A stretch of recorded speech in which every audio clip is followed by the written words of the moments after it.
Seal, coming at you today with something that I'm going to probably start doing. A new series of videos called Complexity. Now the goal of these videos are to go and elaborate on poetry I've done, artwork I've done, projects I've done that may not be so just what you see is what you get, related or built. Most of the stuff I do is deep thought, and I think that making pieces and doing work that has deep thoughts and that's more than surface deep is what defines a artist, what makes an artist so much better. Today the piece I'm trying to elaborate on is a series that I'm going to begin to write in February, probably, called the King of a Dying Day series. King of a Dying Day series, the term alone is just stands out, grabs you. Now, King of a Dying Day can relate to so many different things in everyday life, so many different things in history, so many different things that you've come across or you've seen. The King of a Dying Day series is probably 3 or 4 poems, maybe 5. I'm not really sure what I'm trying to shoot for. Right now I've got 3 that are already guaranteed under it.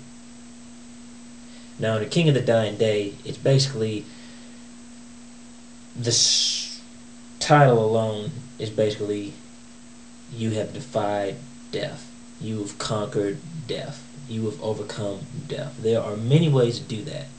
Now, if you want to look at certain images that have done that, some will look into religious views, and so some will look into religion and say that there are certain people in religion or in religious references made to where people have defied death. Jesus rose on the 3rd day. Above my head, Jesus would be someone that was king of a dying day. He died, he came back. Death could not hold him down. He surpassed death. Death has no hold over him. That's in the religious sense of what King of a Dying Day means. In the everyday sense, or throughout history of a sense, King of a Dying Day could be something as far as an icon dying. Like, for instance, this Bob Marley. Bob Marley died. Yes, he's dead. He's no longer here. But even after his death, so many people respect him. So many people listen to his music. So many people know who he is. So many, till this day, you can still go to a store and you can buy a Bob Marley CD. You can still download on the internet Bob Marley MP3s. Bob Marley is, in a sense, King of a Dying Day. He died, but even after death, he still lives on in his music. He still lives on through his fans. He's got memorabilia, all this kind of stuff. He still lives on. His presence is still strong, as if he was here today. People are buying his stuff off the shelf as if he's here today. So he conquered death, in a sense. He's still living on. He's still going. He's still going. Probably another 100 years, this guy will still be going. He'll still be selling stuff because people will keep it. Because people keep him alive. Another good example of that is Tupac, Elvis. Still buy Elvis. They still buy Elvis. They still buy stuff with Tupac on it. Still buy Tupac CDs. That's King of a Dying Day. Another reference to it could be in the sense of where you're facing tyranny. You are a people that are facing tyranny. And even though you're facing tyranny, even though you're being oppressed, even though you are against the odds, even though it looks like there is no chance for you to win, you still rise up to the occasion and you still voice your opinion. You still go against the system. You still go against the oppressor. You still fight. Even though it doesn't look like there'll be any change. Even though you're outnumbered. Even though the oppressor has better resources than you. Plays better tricks than you. Can do anything they want to against you. You still defy them. That's king of a dying day. You don't care if you die. Death does not scare you. You're about the cause. You're about making a change. You're about revolution. You're about rebellion. You're about starting a reaction to where people will notice and where things will get to moving in the right direction to where there will be a change. There might not be a chance of change right now. There might not be a chance to change the world in a night, in a single day. But your actions can cause a change 3 years from now, 10 years from now, 25 years from now, 35 years from now, a millennia from now.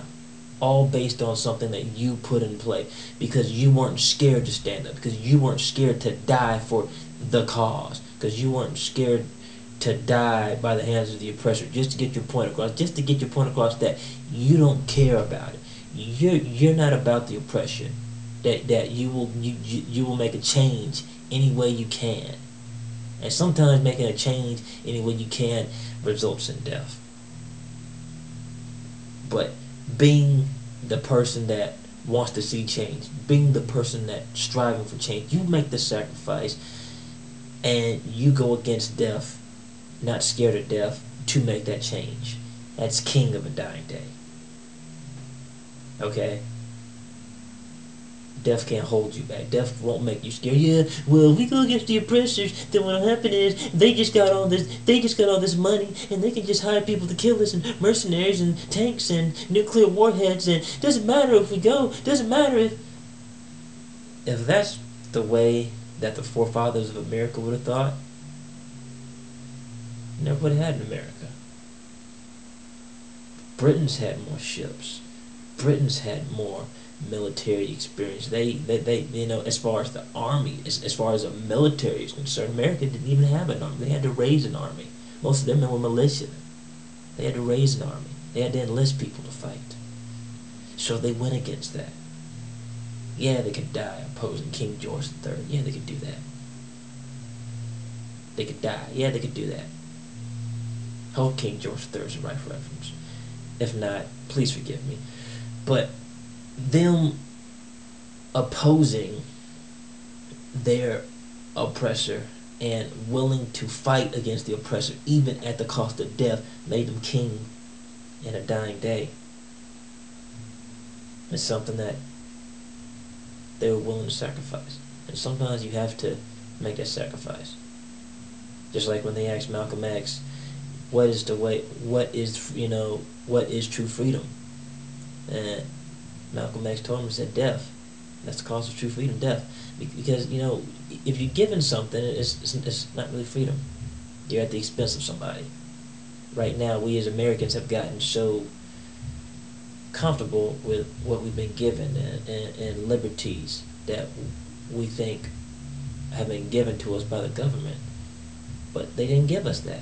It was fought for by forefathers. It was fought for by people. It was died for. So you're not at the expense of. Those are yours. So I hope this series turns out great. Sure it will when I get to the right state of mind. Thank you guys. Hope you endorse more of my poetry. Hope you like some of the stuff I've been doing. We'll be doing a lot more art, stepping it up. But thank you. Have a great day. This is still a Rage of Inferno / 2014 production.